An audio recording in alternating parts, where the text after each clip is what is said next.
C'est une opération pour sauver les poussins, pour sauver la nidification et pour faire attention et pour dire à tous les Français quand ils reviennent sur les plages, vous allez respecter des gestes barrières pour la santé, mais respectez aussi des gestes barrières pour la nature, protégeons la nature.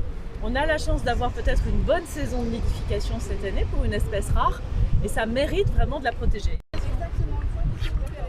Alors, ils sont protégés, bien sûr, mais c'est la loi de la nature. Eh ben oui. Il y a eu des nidifications pour une espèce extrêmement fragile au niveau mondial. Il reste en France 1500 couples seulement.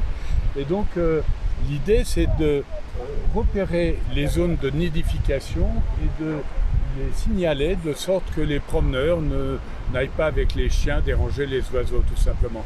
Je crois qu'il faut profiter de l'occasion pour faire deux choses.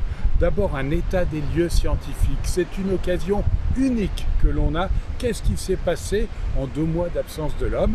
Et puis une fois qu'on a identifié les espèces les plus sensibles, végétales ou animales, mettre en œuvre des mesures de protection. Et voyez-vous, j'ai le sentiment que le grand public appréciera de pouvoir préserver son patrimoine naturel. donc effectivement, J'ai senti un intérêt de ceux qui sont venus se promener. On voit à quel point ça nous a manqué de ne pas pouvoir aller en forêt, sur les plages, dans les espaces naturels. Et les espaces, les espèces, les oiseaux, tout ça, ça fait partie de la beauté de la nature. Donc moi je suis sûre que les gens auront envie de respecter ce balisage. J'espère que cette opération un peu exceptionnelle va se pérenniser dans l'avenir.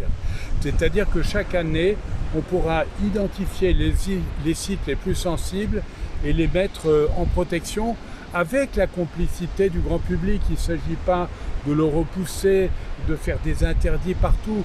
Il s'agit au contraire de montrer qu'il y a une richesse exceptionnelle et qu'on a tout intérêt à la préserver. Vous savez, il ne faut pas que ce que la nature a gagné pendant le confinement en l'absence de l'homme, elle le perde du jour au lendemain parce que l'homme est de retour.